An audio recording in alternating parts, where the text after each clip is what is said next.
Hugh Morgan, as is everyone else. Hey. We are rolling.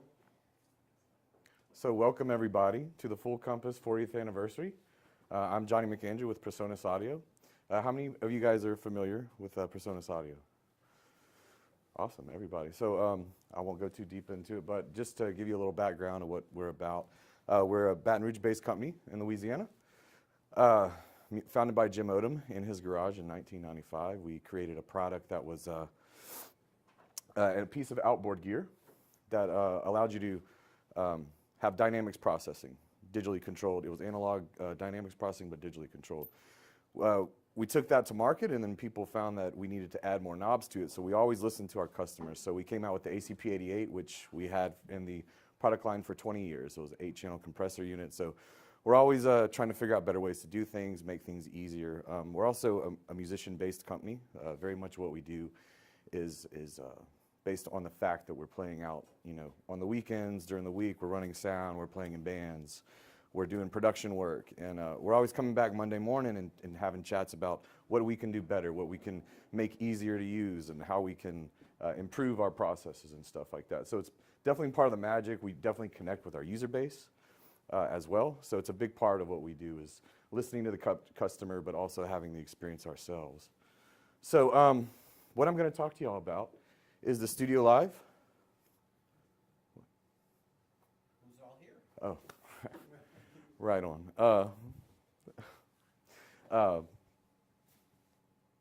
How's it going? How are y'all doing today? Y'all doing good? I want to know about y'all. So tell me about, if it's okay, what brings you here? What do you want to learn about today? What do you do? How it would fit into our church system. Okay. And what are you using right now? What's your experience? 32. Okay. And what's your experience as far as, are you doing front of house stuff? And Yeah, front of house for 25 years. any experience recording? Yes. Okay, cool. And how about yourself, sir? I'm a sales rep. Sure. But do you record and run sound and stuff like that Sure. as well? Yeah, Play music? definitely. Yeah, play out. Awesome. Awesome. How about you? Not familiar with PreSonus. Okay. We mostly work with Yamaha Okay. with some recording with the Apollo interface. Okay, so you're doing multi-track recording and live sound reinforcement? Okay, cool. How about you, sir? Yeah, we're both legacy users for a lot of years, and I just upgraded to that 32 Series 3. Cool. Been using that front of house and Oh, awesome. doing a little live recording, but Okay. hoping to get a studio set up. So here to get some training. Yeah. Awesome, awesome. And how about you? Yeah, same, just with him. And, Cool. and I'm a rack mount user now, and Awesome.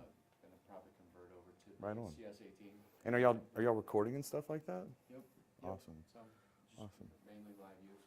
How about you, sir?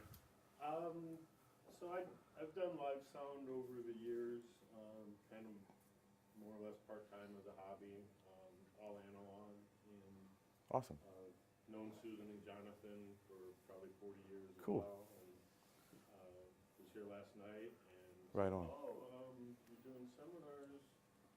Digital console would be kind of Cool. interesting. And Right on. Susan, of course, knew when and where and what. Here at 10 o'clock, PreSonus. Awesome. Well, thanks for coming. And how about you, sir? For having me. I'm a sales rep here. Sure. But also run front of house at a local church on the weekend. Oh, cool, cool. You record or play music or any of that other stuff? Used to record. I don't Okay. really use it. Right on. How about you? I know you play guitar. Do you- Yeah, mostly just home recording. Okay. And, field recording for video. Okay, right on. Awesome, awesome. How about you, miss? I'm a choir director at a high school in Whitewater. Oh, And, cool. I use an old Allen and Heath Okay. to just help us project live sound. All right. So I'm Awesome. here to, I'm very, very basic and here just to That's what absorb. we're all learning together, and I'm learning from y'all as well. How about you, sir? Well, I do some music recording, and I also do video post-production. Okay. So I have one of the first pre-AI Studio Live, so I'm just trying to see what's new, and Right on. hopefully I won't walk out of here with a big dent in my credit card. All right. Well, I'm gonna try. So how many people are coming from analog consoles, and this is your first time touching a digital console? Okay. Cool. So With a Yamaha years ago. okay. 44, 12, or something, 44, Right on. Had motorized faders, it was Okay, pretty cool. So- Early generation digital, understood. mainly recording console. And this is your first time using a digital console? Maybe a second time. Yeah, okay, cool. Right on. Well, I'm going to show y'all some cool stuff about this, but I'm going to give an overview, just to run through this PowerPoint and stuff, and if y'all have any questions, just let me know. But so the Studio Live Series 3. So we, it's been 9 years in the making. We were the first to come to market with a digital mixer under $2,000 that had a complete software suite, and we were also the first to offer remote mixing apps. Everyone has an iPad app these days. We were the first to do that. So, we have a trend of innovation. That's kind of our thing. And, when we came out with the original 16.4.2, it's pretty interesting. We're really big on updating our products, our hardware products, while they're in the market, kind of like you would update your cell phone. So we add, value through firmware updates. An example would be the 16.4.2 did not have a 31-band graphic EQ when we first shipped it. And then we added that later as a free update. Then we integrated smart technology into that platform as well. So, when you have a Studio Live, make sure you're constantly updating because we're always adding stuff. And I'm going to talk about some of the stuff that we have coming for the Series 3 Studio Lives. We were the first to, we don't think of software included in our solutions as an afterthought. It's absolutely part of the hardware. So, we bundle it with Studio One Artist and Capture. Any of our interfaces come with Studio One Artist. Capture is a proprietary software for Studio Live. What it does is, whatever Studio Live you have, it automatically assigns the inputs. It's one button recording and you're off to the races. So it's just a really easy way to record in a live situation. A little note though, the Studio Live 32, it's actually the only product that comes with the professional version of our software, which has third-party plugin support, the mastering suite, integrated Melodyne, a bunch of plugins and extra content and stuff like that. So we actually, if you buy a 32, you get a full version of Pro with it. So that's actually a pretty cool thing. Just so you know, you can use any of our interfaces, any of our mixers that have recording interfaces in them. You can use it with any DAW. If you are a Pro Tools person or a Logic person, you don't have to use our stuff. But when you use our software, it just integrates tightly. It makes things a lot easier. There's templates for every single interface that we make, templates for every mixer. So you just go in, when you start to set up a song, you select your interface and it assigns all the inputs and outputs. So some really cool integration when you use both of our hardware and software. One of our big things with Studio Live is easy to use workflow. If you notice, whether you have a 24-channel mixer or a 32-channel mixer, there's going to be a fader for every channel, a touch-sensitive motorized fader. So what is a touch-sensitive motorized fader? If I am going into automation mode or switching a scene and the faders are going from here to there, if I go to grab the fader, it's not going to fight me like some of those other digital consoles out there. So, but easy use is a big thing. We don't like layers a whole lot. We like to have a fader for every channel. So that's kind of one of our big things. The other thing is on the 24 and 32, and I'm going to switch over. You'll notice you have a split workflow. So actually, I have all my inputs right here if we look at the top, at the scribble strips. But if I want to get to my aux inputs, I simply go to this bank over here, select it, and then I have my effects returns, my stereo aux ins, my tape in and talk back as well. I can also control my DCA groups, which I'll show you guys how to set up DCAs in a bit. And then I also have my mix masters over here. So all my aux mix, matrix mix, and submixes are right here on the split workflow. So that's a pretty cool thing. But what's great about the console is if I get too lost in the weeds over here, I can always hit main mix input and it's going to bring me back one-to-one on my channels. So easy use is a very, very important thing to us at PreSonus.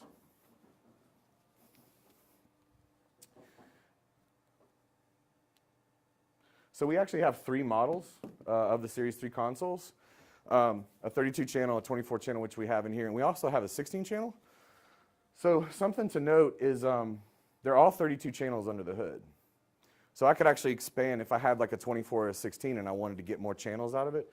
I could get one of these rack mixers that actually operate by themselves wirelessly, but I could actually use this as a stage box and have channels on stage coming into this, up to 32 channels. So potentially I could get one of these 32Rs in a 16-channel mixer and control all 32 channels from that. So if my the benefit of that would be if my front of house position is small, if I don't have the room for a 24 channel or a 32 channel, I could get something like that, but I could still control all the inputs. And the cool thing is they all have the same DSP. So they all have the same amount of effects, the same processing engine and all that. So all of them are up to 32 channels under the hood. So, lost my clicker. Studio Live workflow, you can customize with user layer, and I'm going to get into that a little later. If you look down on the mixer to the left of the mixer in the bank, there's a user layer. So what that is I can actually assign whatever I want to those channels. I can assign mix outputs, I can assign inputs, I can assign DCAs.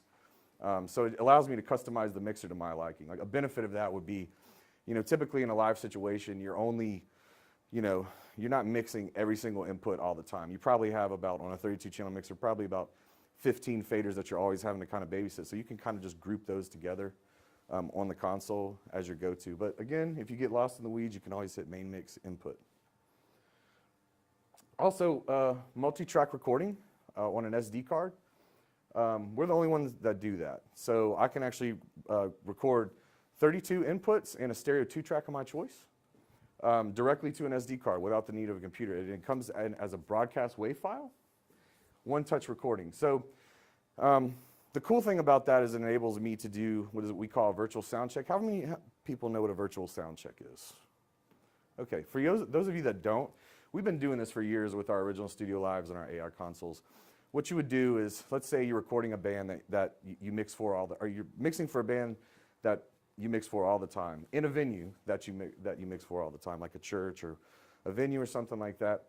And you can multi-track record them, previously over FireWire. So what you would do is you'd bring the multi-track recording back into the mixer in on a one-by-one basis. And what that means is, for the next Sunday when the band is late, the drummer doesn't show up, the bass player doesn't show up, I have that multi-track that I bring into the mixer, and I can start getting like a baseline mix, right? So the band doesn't even have to be there for me to kind of get, some EQ setup, some compression, stuff like that. So we've been doing that for years. That's been a thing on our consoles since 2009. You can sound check without the band. You can sound check without the band because I have a multi-track in that room of the band. I think I prefer that. Yeah. But what's cool is I don't have to have a computer to do that now. I can just have my multi-track session right here on the SD card, bring it into the console, and we're going to get into that once we get into the mixing part of the session. I'm going to have y'all mix and add some effects and processing and stuff like that. But so that's a really cool thing. Another thing that's cool about recording with an SD card and using Studio One is I can record a session, pop my SD card into my computer. It's a capture file. So if you have Studio One Artist or any version of Studio One installed on your computer, that session, when you go to open it up from the SD folder, will open up in Studio One, and it'll retain all your board settings, all your fader settings, everything, all your plugins, and I can basically just gives you a baseline mix. If I were to import that into another DAW, it would just show up at Unity. There wouldn't be panning. It would just, you would have to start your mix all over again. So that's a really cool thing of using, the included software. That's a boring slide. So we got these, so for those of you that, haven't used the Studio Live before, we have what is called fat channel processing. What that is everywhere that you see a select button, every input, every output, I can apply compression, EQ, dynamics, all that stuff. We took it a step further, though, on the new console. We have multiple compressor and EQ models. So our software team in Hamburg, Germany, the Studio One team, we have a guy there that has a PhD in analog modeling. I didn't even know that existed. What that means, though, is he literally wrote the book on analog modeling. So what he does is he creates these plugins from vintage processors, right? So he'll take like an old compressor EQ that you've seen in the studio a million times and have been heard on every record, and he actually takes that piece of hardware. He measures all the components. He measures the resistor, the capacitors, the transformers, everything. He then writes a digital algorithm based off of all those variances. So what that means is that the plugin that is integrated in the console is very, very close to the original design. So this is actually the first time we've integrated software portions of Studio One into a piece of hardware.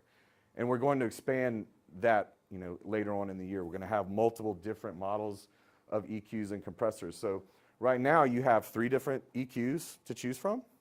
You have your standard 4 parametric EQ, and then you also have a couple of vintage models. Same with the compressor. You have your standard compressor that you've always had in the fat channel, but then I also have 2 vintage models as well. So I'm going to get in to show y'all how to do that in a little bit. But that's available in every single input and every single output. So flex mixes, I'm going to get into this. I'm going to switch over. So all the consoles have 16 flex mixes. And what a flex mix is if you look to the left side of the console where you see your mixes, if I go to select a mix, so that's a independent, you have right here on the back of the consoles your physical outputs, right? So when I go over to this mix, these then become the SIN levels going to that mix output. Everyone following? So by default, it's an auxiliary mix. But I can go into this little gear and I can change it to a subgroup, or I can change it into a matrix mix, which for those of you that don't know what a matrix mix is, it's a mix of mixes. I can also bring my inputs into that mix as well. So a benefit of that would be, and they use that in broadcast quite a bit, a cry room at a church typically will use like a matrix mix or something like that. So I have tons of flexibility on the console as far as my mix outputs. So that's a really cool thing. Another thing that's really cool is you have multiple recording options. So not only can I record to the SD card like I mentioned, I can also record via USB multitrack, or I can also record AVB via Cat5 cable into my Apple computer. So I can record 3 different ways simultaneously. So it's a nice redundant system. Anyone have any questions so far? So it comes with a complete software suite. Every console, like I mentioned, comes with Capture and Studio One Artist. And then we also have our control software as well. It all works on Mac and PC, so that's a really cool feature. Now, what sets Studio Live, the Series 3 apart? You have full multi-track recording to an SD card, 24 DCA groups. Does everyone know what DCA groups are? Okay, so we're going to get into this in a little bit. A DCA is basically you take a group of channels, right? You mix them, and then you assign them to a single fader. So maybe I would do background vocals, or maybe I would put all my guitars together, or obviously drums. I would group them all together. I mix them, and then I can control them from a single fader. So we actually have 24 DCAs on a 32-channel mixer. So I could really, shrink down how many faders I'm using. But there's $10,000 consoles out there that don't have that many DCAs. So that's a really, really cool feature. And once we start getting in the mix lag, I'm going to show you how that's really easy in a volunteer situation. The custom user layer, like I mentioned, I can turn this board to whatever I want. I can assign these faders however I want. I can assign them to mix outputs, effects returns. So that's a really cool thing. And then, of course, the state space model plugins, like I mentioned. I have 3 different compressors, 3 different EQs on every single input and every single output. So we also have these rack mixers that we just released, the new versions. We have a 32, a 24, and a 16. What's really cool about them is all the DSP that I have in here, I also have in this box right here. So I can control these obviously from my iPad. I can control them from an Android. I can control them from a Mac or a PC. So, and I can get to basically anything that's on the mixer in here is in those rack mixers, with the exception, the SD card on the rack mixers is only a stereo 2-track recorder. But this is a multi-purpose product. Not only is it a wireless mixer, it also acts as a multi-track recording interface over USB and AVB, just like the consoles. But I can also use this as a digital snake via Cat5. So I can have my channels coming into this on the stage, and then with a single Cat5 cable, go back to front of house and control them from here. So you think about, the application for that. Maybe I'm in a situation, I'm doing a production where I need, a big console and I need a digital snake. But then the next gig that I have, I just go with my little rack mixer and I control it from an iPad. Maybe it's just a few inputs, it's not that big of a deal. The other cool thing is it's 2 rack spaces for 32 channels. So I can throw that into a rack case and fly around the country with that. So that's right. And then the 16 channel is $799, it's only a single rack space. So you think about the flexibility of using, one of these. And by the way, depending on if I wanted to split my inputs up on the, let's say I had a 16 channel Series 3 and a 16 channel rack mixer, that means I have a 32 channel mixer. Obviously I would have to have 16 channels on stage and 16 channels at front of house, but I still have a 32 channel mixer that I can control. So we're really excited about that. Obviously they come with all the same software, Studio One and Capture. But I can control this from a multitude of devices, which, by the way, you can actually control this mixer or this rack mixer with 20 devices on the wireless network. And I can actually set permissions for all that. So I could say to someone, you're only going to have control over your aux. You're not going to be able to control the whole board. So I could just lock them into that. And the thing we've done with the new series is we've actually done advanced permissions. So what that means is I can give someone front of house control, but I could say, you're not going to adjust my preamps, you're not going to adjust my dynamics, you can't change my channel names, you just got control over the faders. So we've gone a bit deeper into the permissions. I have one question. on Yes, that. sir. In doing that, with networking both of them and using it as a stage box, can you do that with the one AVB cable, or do you have to run a separate? Single. So on the, if you look on the back of the mixer, there's actually 2 Ethernet ports. That's a good question. There's an Ethernet port that goes just out to wireless control to your router, which I have hooked up right here. And then you have a locking Ethernet port that goes out to your audio network, i.e., your devices that are on the AVB network or the rack mixer. But you can't control that through the AVB though, right? Well, you would control it through the Wi-Fi So port. you need both. So you have 2 ports. So one would go to the router, one Ethernet cable would go to your router, and the other Ethernet cable would go to. Yeah, you need to run 2 cables. Correct. Okay. Correct.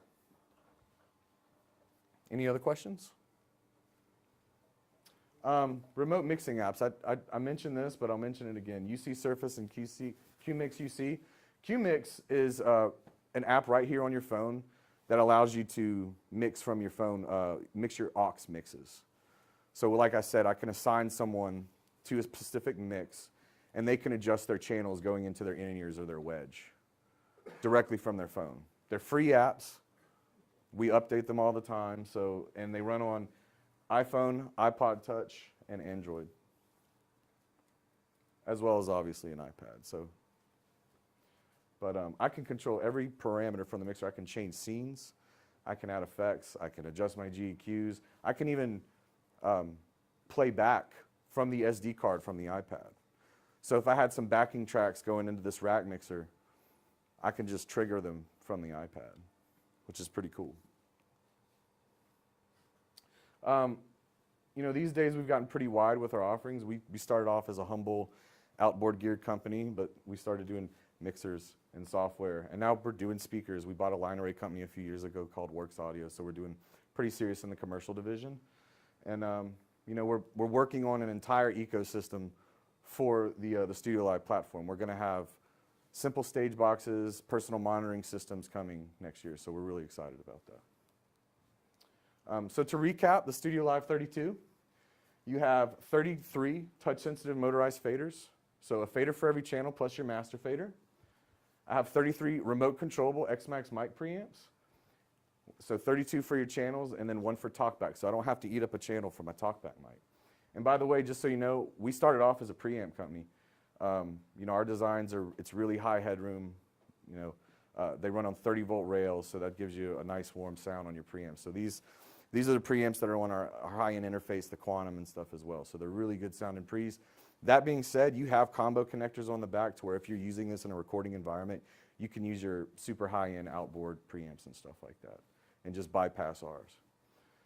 On the 32 in particular, you have 26 mix buses, so 16 flex mixes, 4 subgroups, so you actually have 20 dedicated mix outputs, plus your 4 internal effects and your main left and right. So that's really cool. That's a lot of in-ears and wedges and flexibility on your outputs. 24 DCA groups, which is really cool. And then the complete AVB system that I was talking about, we're going to be announcing some other products, so we're really excited about that. But the console just looks cool. So most companies have something called Vegas mode. We have Mardi Gras mode. So, and by the way, if you ever do that to your friend while he's mixing, it's not going to affect the audio. So if you want to play a little trick. Any questions? So that will conclude this part of the presentation. Thank you all. Happy anniversary to Full Compass. We appreciate y'all's time.